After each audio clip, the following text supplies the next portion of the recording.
This is my first video about how I put on my makeup. Hindi ko sure kung tutorial, but this is my sister's request. So, I'm doing this for her, and siguro for those na rin na sometimes nagtatanong sa akin, ano bang ginagamit kong makeup or skincare? So, hindi masyado madami yung nagtatanong, pero may nagtatanong. So, I'll share with you my beauty regimen. So, ngayon kasi paalis ako, so I'm putting on my makeup. Dapat yung simpleng makeup lang kasi dyan lang ako sa labas pupunta. So, first, I put on a toner. Yung ginagamit ko is the Royal Propolis Honey Enriched Toner by Skinfood. One of my favorite Korean products is Skinfood. Ayan. Ano lang to, travel size, pero medyo paubos na, so kailangan sa idin. Sayang kasi. Okay. For this product, hindi na ako gumagamit ng cotton kasi sayang. So, I just use my finger. Lagyan natin mga skincare products natin. Okay. And then, after that, yung mga Koreans, di ba ginaganyan nila? Kasi daw, para mas ma-absorb ng skin natin yung product. So, let it dry. Okay, and next, I'm gonna put on a sunblock. So, it's very important for us to put on sunblock to protect our skin from aging. So, ginagamit ko din is from Skinfood. I really love their products. So, ako medyo marami akong maglagay. Pero dapat yung sakto lang talaga. So again, just using my finger.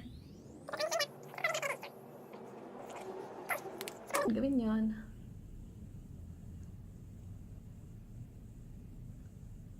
Madali ka kaya mabilis. And then, okay, bago tayo lagay talaga ng makeup, ako ginagawa ko, I put on lip balm. Ito naman from Human Nature. Also, products din nila magaganda.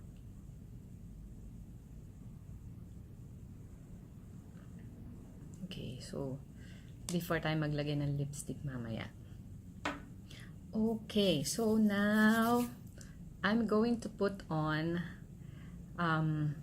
the next products that I'm gonna use are from Ellana. I really love their products kasi they're vegan, so very safe for our skin. Ako pa naman madalas nangangati yung face ko pag I try on different products. So now I found makeup products na I think ito na talaga yung gusto kong gamitin.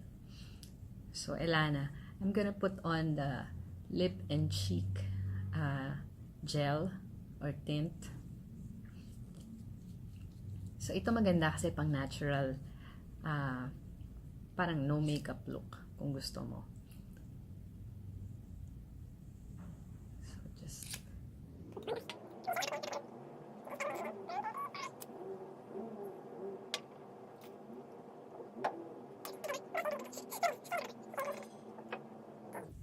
So, hindi masyado halata, diba?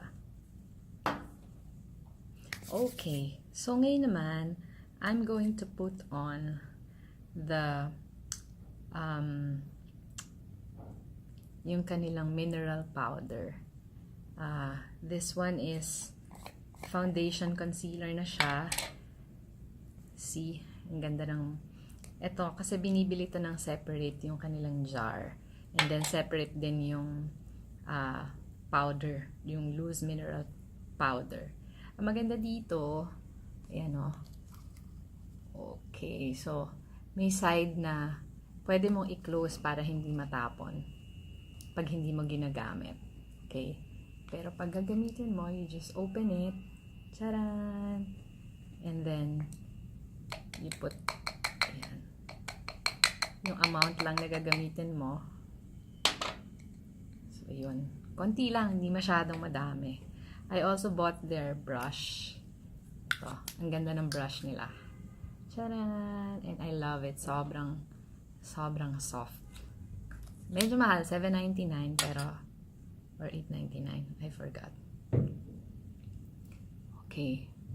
So next, I use this brush.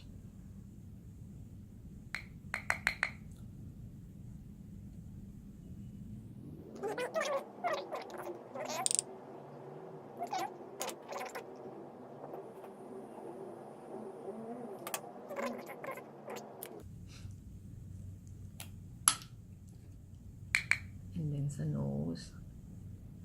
Konti lang lagay ha, kasi highly pigmented yung products ng Ellana. So, matipid.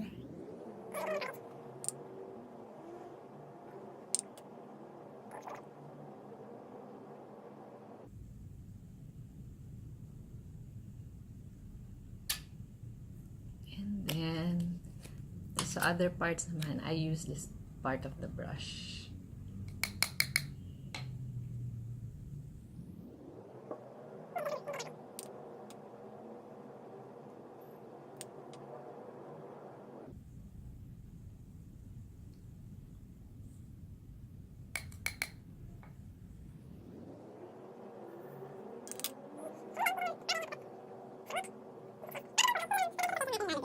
We're done. So, close natin.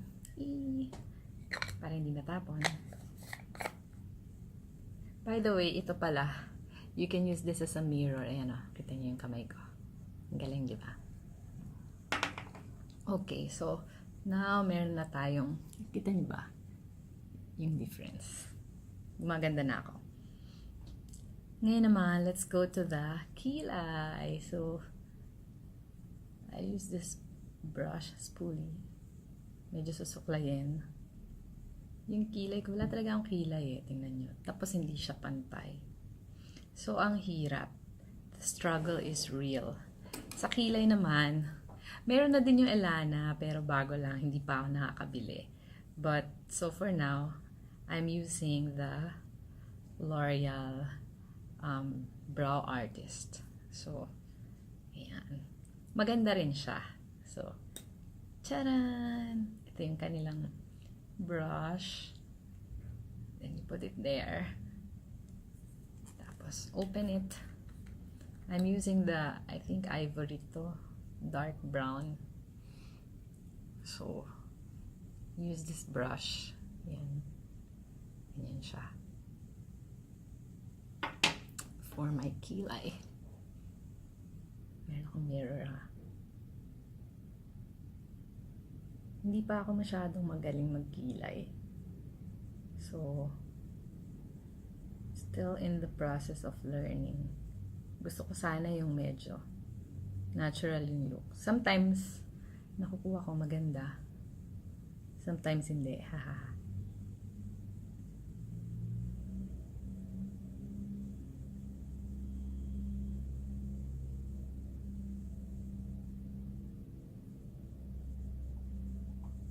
Kita nyo, nagkakakilay na ako.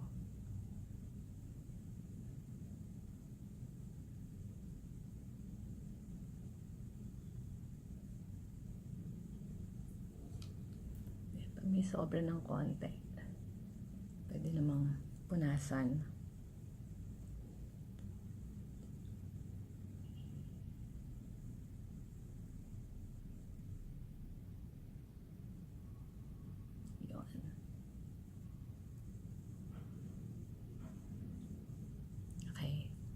May kilay na ako sa kabila. One more.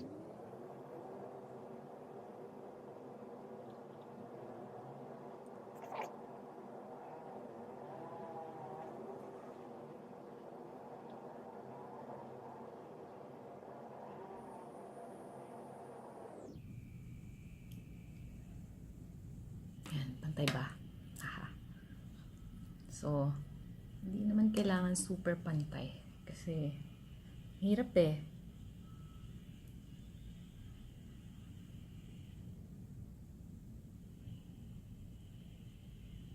Yun.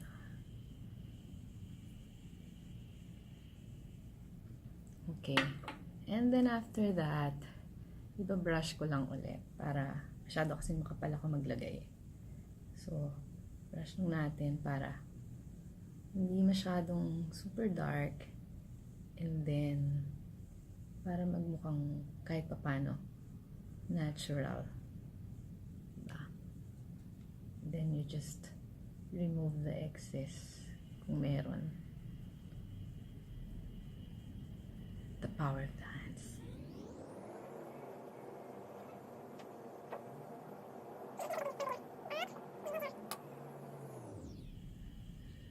Ito lang oh, mukhang may excess kasi hindi pa ako nagpa-threading eh. Okay, so that portion is the kilay portion. And after that naman, the lipstick, my favorite. Siyempre, pag tinatamad talaga ako, powder and lipstick lang, kahit wala nang kilay. Ellana.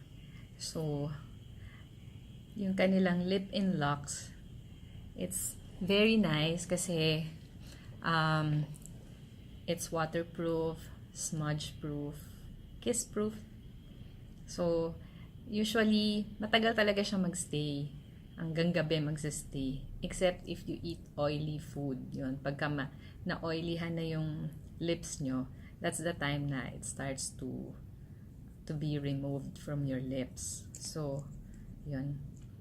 I'm using medyo nude colored lang. I forgot the name. Ang liit kasi. Parang I think Love is Life ang pangalan nitong shade na to. So, medyo last ko siya nilalagay para na-absorb na niya yung lip balm. So, ngayon, lipstick naman.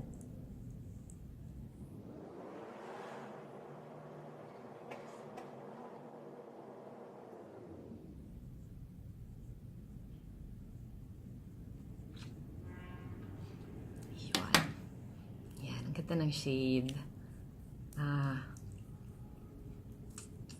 Diba? So, you just need to put a little. Hindi masyadong madaming kailangan ilagay. Kasi nga, highly pigmented yung products ng Ellana. Kaya, I really love their products. So, pinaka-last. Last is to put on, if you want your makeup to stay longer in your face, lalo na ako kasi hindi ako mahilig mag-retouch. Even lipstick, kahit natanggal na siya sa lips ko minsan, ayoko nagre-retouch. So, what I use is the Stay Fresh Ellana Setting Spray. So, Ellana product pa rin. Diba? Love ko talaga si Ellana. So, ito yung pinaka-last. And you spray it all over your face. Hindi ako masyadong marunong mag-spray nung ganon-ganon. So, ganyan siya. Medyo malayo from your face, hindi dapat malapit na ganyan kasi baka maburang yung makeup mo. So, paano ba? Paano nyo ba makita?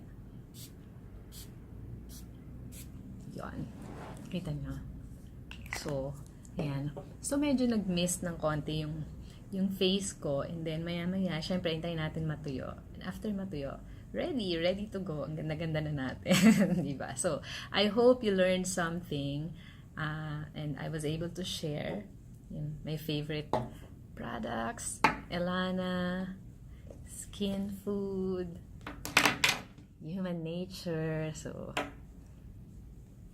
yan. So, thanks for watching and have a good day. God bless you. Bye-bye. Hello. So, after more than, I think, 4 hours, I'm back. Wala lang, just want to show you na this is how I look. Lumabas na ako, walked under the sun, went to Jollibee, nag-lunch, and then went to the office, did some work, and then lumabas na naman, walked under the sun. By the way, nag-commute lang ako going to the office kanina, so bus and then jeep. But going back, nag-taxi na ako kasi nagmamadali ako. So, ayun. So, just wanna show you na, ayan. Medyo okay pa rin yung makeup ko. Syempre, medyo oily na. Oily talaga yung skin ko. So, but it's not as oily as before pag gumagamit ako ng ibang makeup. Tsaka today siguro hindi sobrang mainit yung araw, sakto lang. Pero yun. And yun pa rin. Maganda pa rin. Feeling. So, yun. So, talagang I love this makeup, Ellana. It really lasts, highly pigmented, and very safe for the skin. So, yun. Just want to share that with you. And again, thanks for watching. Bye!